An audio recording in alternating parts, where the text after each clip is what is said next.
Neste sentido, pois, non hai máis novedades, hai que esperar a confirmación definitiva, pero todo apunta neste sentido.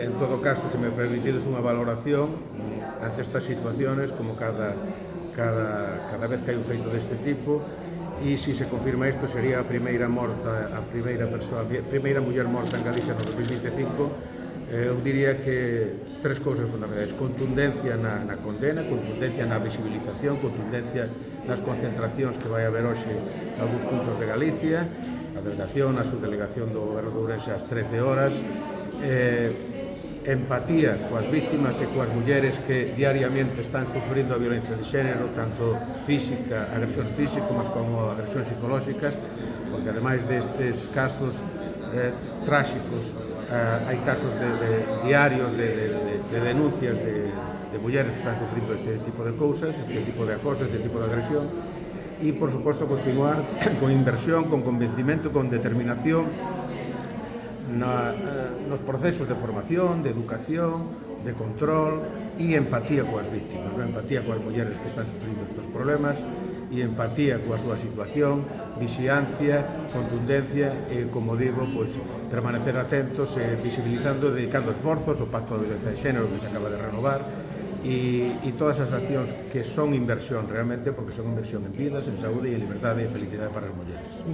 Non había denuncias, ayer non había... Non había previa inscripción no registro Bioxen, ni ninguna violencia ni ninguna denuncia previa de violencia machista por parte da muller, por lo tanto é un caso que non había ningún tipo de posibilidade de tomar medidas previas porque non había ninguna denuncia previa. No sé si tiene usted el dato que al parecer habían vuelto a ser medidas hace poco, que eso no sé si tiene usted esa información. Bueno, eso tanto non teño máis que información, que alguna información que me proporcionou o alcalde, sí que sei que teño un fillo e que estaba de regreso onte, ahora mesmo non sei se chegou ou non, pero bueno, en todo caso a relevancia do dato é que a espera de confirmación nos parece que foi esa situación. O Guardia Civil dirá cando poña mañá precisamente a disposición do xuiz cal é a causa de detención definitivamente. E tamén os servicios do Ministerio de Control da Violencia de Xénero emitirán o seu informe sobre si se califica definitivamente como un caso de violencia de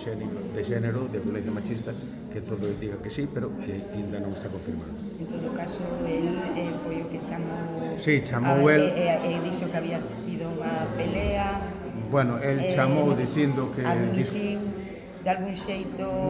Non sei se admitiu, diante da Garda Civil non sei se admitiu, esas son conversacións internas da Garda Civil. O que sí que fixo el foi chamar os servicios de asistencia sanitaria e este requeriron a presencia da Guardia Civil, e a Guardia Civil, unha vez que comprobou os feitos no lugar, pois tomou a decisión de detelo.